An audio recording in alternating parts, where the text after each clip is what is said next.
Čau visiem! Šoreiz būs stāsts par virtuves iekārtas uzstādīšanu 3. daļa.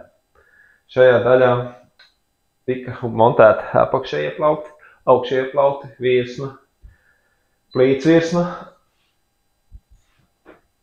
cepeškrāsnes, protams, durtiņas, nosūcējs, kontaktvietas pielikts klāt un mainīts vietām, caurums nosūcēja izvadēji.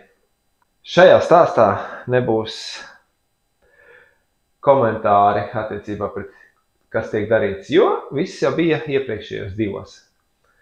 Atvilknīca uzstādīšana, kā tiek montēta, un skapīšana, durtiņu uzstādīšana. Es domāju, šoreiz uztaisīt tādu video, kur vienkārši visi var redzēt, kas kur kā notiek. Nav pieskrot klāt rokturīši, to bišķi vēlāk viņi nopirkti, bet ir beidzot sakomplektēju. Atvilknes. Atvilknes smuki strādā šajā gadījumā uz piespiešanu. Kad būs rokturīts, tad pavelk ārā, aizcer ciet, smuki strādā. Šitas variants sanāca īstenībā netīšām, jo es biju pasūtījis šim skapītim īsākas durtiņas, jo domāju, ka ventilators nāks bišķi ārā un tā tālāk, tāpēc tā nesanāca. Bet beigās šito nolika apakšā un sanāca tīri tāds laba improvizācija, ka viegli kaut ko izcep, beidz cept, savāc viss, paliec apakšā un paliknīši. Ļoti ērti nav jāvērina, nekas tam līdzīgs, nav jāčakarēs ar tam karstām lietām. Kaķi nevajadzētu cept. Un nē. Nosūcējs tāds ielikts. Strādā uz klikšiem.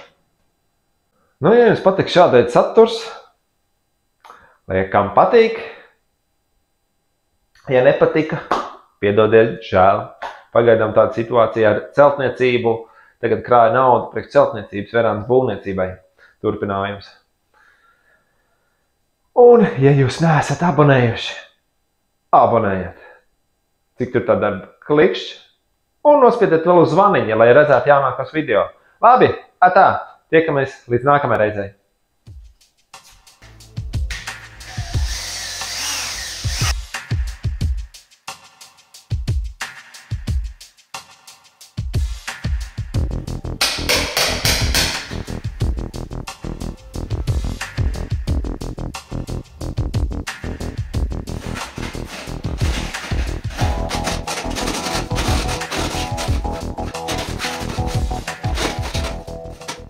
Šo rozeti pārvietošu uz šeieni.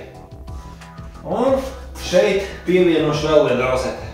Lai bišķi vairāk ir, ja būs, tomēr vajag kaut ko pieslēgties, tad tā, labi, turpinām.